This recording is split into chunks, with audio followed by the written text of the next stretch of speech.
there a percentage or limit on how much liens they'll pay off as part of that? Yeah, Or they it say, depends on the investor guidelines. So each type of loan has a different number. Fannie Mae and Freddie Mac will pay $6,000 toward junior mortgages. They won't pay anything towards other types of liens like judgments. Although sometimes we can get exceptions approved, but their standard guidelines say no. On an FHA loan, it's between $1,500 and $4,500 that they offer to clear junior liens. Doesn't matter what kind of lien it is, although most servicers screw that up and we have to escalate. For just the general private conventional loans, you're looking at usually between 8 and 10% of what the second mortgage's principal balance is as to what they're willing to offer. And again, to the mortgage, if it's some other type of lien, they may say no altogether, or they may offer them a small amount of money. so if they're outside those guidelines, you just go to straight to foreclosure or deed in lieu, right? Well, deed in lieu wouldn't work because you have to give a clean title to the bank. So if there's other liens, you have to figure out how to get them removed, or you can't do a deed in lieu. Okay, So that's maybe off the table. Foreclosure obviously is one of them. Bankruptcy is another option. If there are other liens that are not mortgages, then they're more than likely involuntary liens. Liens that were attached to the property due to like judgment or whatever. If you were to file bankruptcy, discharge those debts, and then get an order avoiding liens, that would strip those liens off of title. And then you could still move forward and do a short sale with the mortgage company because those other liens aren't in the way. We've had a couple files over the last couple of years where either the homeowner did do bankruptcy or they didn't, even though we recommended that they do, and the whole transaction didn't succeed because there was like over 20 grand in other liens. You don't have enough money in a scenario like that to make that work. You can, similar to the reverse mortgage scenario with DSS, structure an offer where the buyer agrees to pay some money toward those liens over and above their purchase price if the purchase price is accepted by the mortgage company. But ultimately, you're making the short sale more difficult to get approved because if the buyer thinks it's worth X number of dollars, and that's how much they're willing to pay, and they need to carve out like 5 grand to off or other liens, they're offering the mortgage company 5 grand less.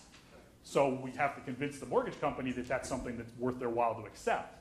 So when there's a lot of other liens besides another mortgage or 2 or 3, which we've had, your chance of success goes way down. If they're small, we may be able to work it out. If it's under $3,000, a lot of times the homeowner gets a relocation incentive. They can use the 3 grand toward the liens. Even if they're a little bit more than that, maybe 6 grand or less, we may be able to get the other liens to take a discount and release for less, but they rarely release for like 50%. It's usually like 75 or something. So, you know. But that is something that's a strategy we look at. What's the deal? What's the situation? Now, what's our strategy to get from here to having all this stuff released so we can close? And do we even have one, or is it not possible?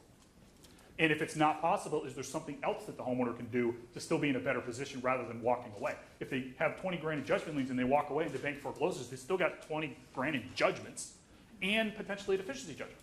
So they're still looking at maybe doing bankruptcy in order to get rid of all that stuff. Maybe it makes sense to do bankruptcy now, get rid of the other liens, then do a short sale. Now you only have bankruptcy and foreclosure.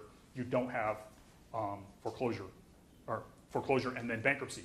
And along that lines, if they, I'm getting too far in here, but the taxes, if you do bankruptcy and then you do anything else, you don't have to worry about taxes. You do a short sale, you get foreclosed on, you do a deed in lieu, whatever. If the debt was discharged, it's not taxable. If the property went to foreclosure and then they did bankruptcy to get rid of the other judgments and the deficiency because the bank didn't forgive it, then there's no taxes. But if the bank decided to forgive the deficiency before they filed for bankruptcy, it's forgiven debt, which you can't include in bankruptcy. So they're going to pay for bankruptcy, and then they're still going to pay taxes on the deficiency from the mortgage. They were better off doing the bankruptcy first.